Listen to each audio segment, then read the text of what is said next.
ሰላም ክቡራትና ክቡራን የቻናሌ ተከታታዮች እንደምን አላችሁ? በዛሬው ቪዲዮ በደቡብ አፍሪካ የሚኖሩ ኢትዮጵያውያን ላይ እጅግ በጣም አደገኛ የሆነ መዘዝ መጥቶባቸዋል። እንዲሁም የደቡብ አፍሪካ ነዋሪዎች በኢትዮጵያውያን ላይ እጅግ በጣም ከባድ የተባለ ቁጣን እያሰሙ ይገኛሉ። ምንድናቸው የምናየው ይሆናል። በቅድሚያ ግን ወደዚህ ቻናል ዛሬ ጎራ ካላችሁ ቪዲዮን ላይክ እና ሰብስክራይብ በማድረግ ጀምሩት። ቀጥታ ወደ ቪዲዮ እንግባ።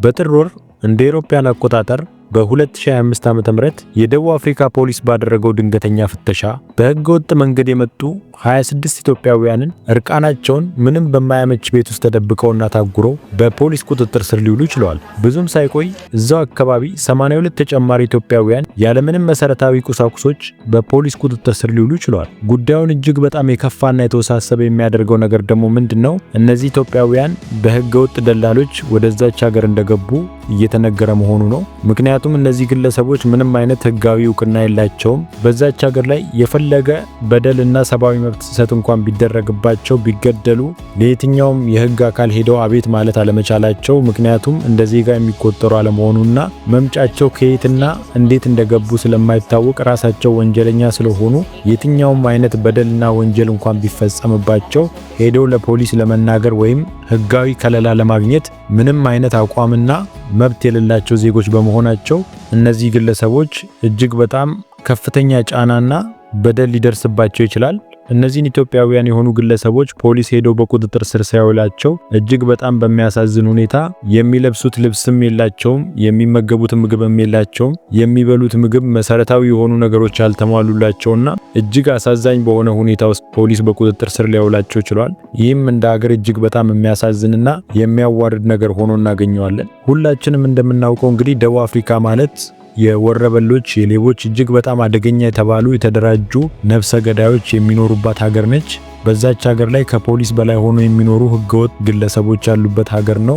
ያሻቸውን የሚያደርጉ ግለሰቦች ያሉበት ሀገር ነው። እነዚህ እጅግ በጣም አደገኛና ለህይወት የሚያሰጉ ግለሰቦች ባሉበት ሀገር ላይ እንደዚህ ህገወጥ ሆኖ ምንም አይነት ህጋዊ አካል ሳይኖራቸው ደፍረውና ወስነው እዛ ሀገር ላይ ሄደው የሚኖሩ ኢትዮጵያውያን ሊደርስባቸው የሚችለውን ጫናና በደል መገመት አያስቸግርም። በመጨረሻም በህገወጥ መንገድ የትም ሀገር ባይኬድ ይመከራል። ምክንያቱም አንድ ሰው በህገወጥ መንገድ ወደ አንድ ሀገር ሊሄድ ሲያስብ መብቱን ጥሎ እንደሚሄድ ይታወቃል። ያ ግለሰብ ምንም አይነት በደልና ዛቻ፣ ሰብአዊ መብት ረገጣ እንኳን ቢደርስበት የትም ሄዶ አቤት ማለት አለመቻሉ እጅግ በጣም አሳዛኝ ስለሆነ ሰዎች ከህገወጥ ይልቅ ህጋዊ መንገድን ቢከተሉ ተመራጭ የሆነ ጉዳይ እንደሆነ ምንም የማያጠያይቅ ጉዳይ እንደሆነ እናገኘዋለን። ወደ ሌላኛውና የመጨረሻው አጀንዳችን ስንመጣ የምናገኘው በደቡብ አፍሪካ የሚገኙ ኢትዮጵያውያን የሆኑ የሱቅ ባለቤቶች በሱቃቸው የመጠቀሚያ ጊዜ ያለፈባቸው ምርቶች ሲሸጡ እጅ ከፍንጅ በመያዛቸው በደቡብ አፍሪካ ዜጎች ከፍተኛ የሆነ ተቃውሞና ዛቻን እያስተናገዱ ይገኛሉ። እነዚህ ኢትዮጵያውያን ግለሰቦች የመጠቀሚያ ጊዜው ያለፈበትን ወይም ኤክስፓየርድ ያደረገ እቃን ለደቡብ አፍሪካ ዜጎች እየሸጡ እንደሆነ እጅ ከፍንጅ መያዛቸው እጅግ በጣም አግባብነት የጎደለውና ትክክለኛ ስራ እየሰሩ አለመሆናቸው ማንም ሰው ሊመሰክረው የሚችለው ጉዳይ ነው።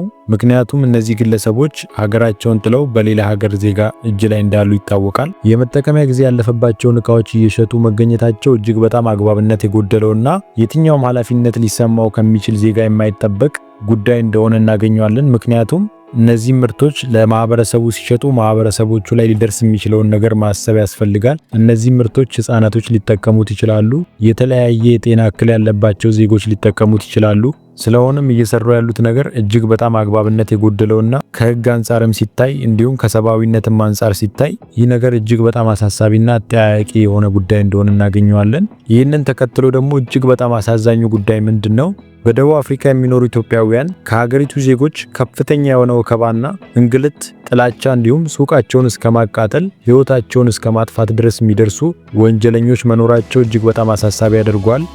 ምክንያቱም ህገወጥ ነጋዴዎች እንዳሉ ሁሉ በትክክለኛው መንገድ የሚሰሩና ሀብት ንብረትን ያፈሩ ኢትዮጵያውያንም በዚህ ጉዳይ ሰለባ የሆኑ እንደሆነ እየተነገረ ይገኛል። ስለዚህ ትክክለኛ ስራ የሚሰሩ ኢትዮጵያውያንም የዚህ መከራ ገፈት ቀማሽ መሆናቸው እጅግ በጣም የሚያሳዝን ጉዳይ ሆኖ እናገኘዋለን። አብዛኛው ኢትዮጵያዊም ሀገሩን ጥሎ ያልፍልኛል ብሎ በሰው ሀገር ላይ እየሰራ እንደሆነ ይታወቃል። በሰው ሀገር ሲሰራም እጅግ በጣም ትክክለኛ ያልሆነ ነገርና የዛን ሀገር ዜጎች ህይወት አደጋ ላይ የሚጥል ነገር መስራቱን ቢያቆም እጅግ በጣም ተገቢና ትክክለኛ መንገድ ነው። ምክንያቱም ለሌላ ሀገር ዜጎችም እዛ ሀገር ለሚኖሩ ኢትዮጵያውያንም ይህ ጥቁር ጠባሳ ጥሎ እንደሚያልፍ የታወቀ ነገር ነው። ምክንያቱም አንድ ግለሰብ ወንጀል ሲሰራ ወይም ቁጥራቸው ጥቂት የሆኑ ግለሰቦች እንደዚህ አይነት ወንጀልን ሲፈጽሙ የሚፈረጀው ሙሉ እዛ ሀገር የሚኖሩ ኢትዮጵያዊ በመሆኑ እነዚህ ህገወጥ ስራን የሚሰሩ ግለሰቦችም ከድርጊታቸው እንዲቆጠቡ እጅግ በጣም የሚያስፈልግ ጉዳይ እንደሆነ የማያሻማ ነገር ሆኖ እናገኘዋለን። ስለዚህ እዛ ሀገር የሚኖር የትኛውም ኢትዮጵያዊ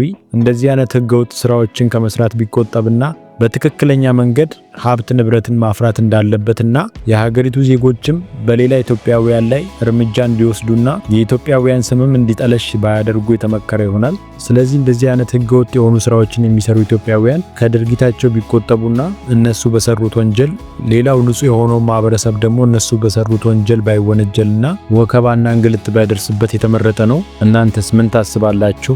ሐሳብ አስተያየቶቻችሁን በኮመንት አጋሩኝ። ወደዚህ ቪዲዮ ዛሬ ጎራ ያላችሁ ቪዲዮ ላይክ እና ሰብስክራይብ በማድረግ ቤተሰብ እንድትሆኑ ስል በትህትና ጠይቃለሁ። ጊዜ ሰጣችሁ ስለተከታተላችሁኝ እጅግ አድርጌ አመሰግናለሁ። መልካም ቀን